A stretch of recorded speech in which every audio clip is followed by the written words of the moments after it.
दोस्तों तलाटी वर्ग 3 भर्तीनी अपडेटो कन्टिन्युअसली આવી જ રહી છે। ઓફિશિયલ વેબસાઇટ GSSBની જશો તો તમને માહિતી ત્યાંથી પણ મળી જશે। ગઈકાલ 29 મેના રોજ લગભગ 3 થી 4 નવી અપડેટો આવી છે, જેમાંથી 1 થી 2 નવી અપડેટ GSSBની વેબસાઇટ પર રેવન્યુ તલાટી એટલે કે તલાટી વર્ગ 3ની છે। તો જો તમે રેવન્યુ તલાટીની ભરતીની તૈયારી કરો છો, GSSB એટલે કે ગુજરાત ગૌણ સેવાની ભરતીની અપડેટ મેળવવા માંગો છો દરરોજ, તો આપણા આ યુટ્યુબ પ્લેટફોર્મને જોઈન કરી લેજો, જેથી GSSBને લગતી માહિતી તેમજ સ્પેશિયલી રેવન્યુ તલાટીની હાલ જે મગજમારી ચારે બાજુ ચાલી રહી છે, જે સરકારે ખોટા નિર્ણયો લઈને જે નિયમો બનાવ્યા છે તેને લઈને માહિતી જે પણ આવી રહી છે તેની અપડેટ તમને આ આપણા યુટ્યુબ પ્લેટફોર્મ પર અપડેટ ન્યૂઝ અને દરરોજની ઇન્ફોર્મેશન મળતી રહે। સમયનો વેસ્ટ ન કરતાં આગળ વાત કરીશું તો મહેસૂલ તલાટી સંવર્ગ વર્ગ 3માં સીધી ભરતીમાં દિવ્યાંગ ઉમેદવારો માટે કેટેગરી વાઇઝ અનામતની ટકાવારી નિયત કરવા બાબત આ મહત્વપૂર્ણ અપડેટ છે। દોસ્તો આગળ આપણે વાંચીશું, ગુજરાત સરકાર મહેસૂલ વિભાગ તરફથી આ અપડેટ આવી છે। વંચાણે લીધેલ જે પણ અપડેટ છે તે અહીંયા લખેલા છે। આમુખની વાત કરીએ તો વંચાણે લીધા ક્રમાંક 1ના ઠરાવથી મહેસૂલ તલાટી સંવર્ગ વર્ગ 3માં સીધી ભરતીમાં દિવ્યાંગ વ્યક્તિઓ માટે 3% અનામત રાખવાનું ઠરાવવામાં આવ્યું છે। વંચાણે લીધેલા ક્રમાંક 2ના ઠરાવથી the right of person with disability act 2016 અમલમાં આવતા રાજ્ય સરકારના વર્ગ 1 અને વર્ગ 2 અને વર્ગ 3ના સંબંધિત સંવર્ગમાં સીધી ભરતીથી ભરવાની થતી જગ્યાના 4% જગ્યાઓ દિવ્યાંગતા એટલે કે બેન્ચમાર્ક ડિસેબિલિટી ધરાવતી વ્યક્તિઓ માટે અનામત રાખવામાં ઠરાવવામાં આવેલ છે।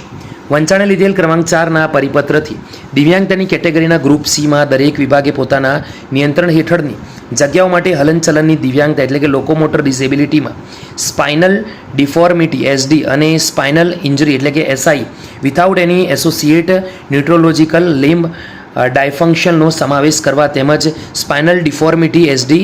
અને spinal injury SI with any associated neurological limb ડાયફંક્શનના કેસમાં જે તે અંગની નિષ્ક્રિયતા ધ્યાનમાં લઈને સંબંધિત દિવ્યાંગતામાં તેનો સમાવેશ થયેલ ગણવામાં રહેશે તે મુજબની સૂચનાઓ પરિપત્રિત કરેલ છે। તો વંચાણે લીધેલ ક્રમ 5 પરની કાર્યવાહી નોંધથી the right of person with disability act 2016ની કલમ 34માં થયેલ જોગવાઈ અનુસાર સરકારી સેવાઓમાં મહેસૂલ તલાટી સંવર્ગ વર્ગ 3માં દિવ્યાંગ વ્યક્તિઓ માટે અનામત રાખેલ જગ્યાઓ પર નિમણૂક માટે કેવા પ્રકારની દિવ્યાંગતા ધરાવતા ઉમેદવારો ઉમેદવારી કરી શકે તે નક્કી કરવા માટે અગ્ર સચિવ શ્રી સામાજિક ન્યાય અને અધિકારિતા વિભાગની અધ્યક્ષતામાં 29 જાન્યુઆરી 2025ના રોજ મળેલ તજજ્ઞ સમિતિની બેઠકમાં ઠરાવેલ છે। તદન્વયે મહેસૂલ વિભાગ હસ્તકની મહેસૂલ તલાટી સંવર્ગ વર્ગ 3માં સીધી ભરતીથી ભરવાની થતી જગ્યાઓના 4% જગ્યાઓ દિવ્યાંગતા એટલે કે બેન્ચમાર્ક ડિસેબિલિટી ધરાવતી વ્યક્તિઓ માટે અનામત રાખવા અને તે પૈકી કેવા પ્રકારની દિવ્યાંગતા ધરાવતી વ્યક્તિઓ આ જગ્યા માટે નિમણૂક મેળવવા વિચારણા લેવા પાત્ર થશે તે સુનિશ્ચિત કરવાની બાબત વિચારણા હેઠળ હતી।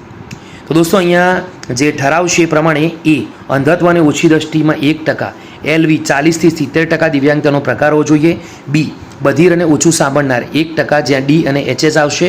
અને C મગજના લકવા સહિતની હલનચલનની દિવ્યાંગતા, રક્તપિત્તમાં સાજા થયેલ, વામનતા એસિડ એટેકનો ભોગ બનેલ અને નબળા સ્નાયુઓ તેમાં 1% એટલે કે OA, OL, OAL, SD, SI, LC, DW અને AAV।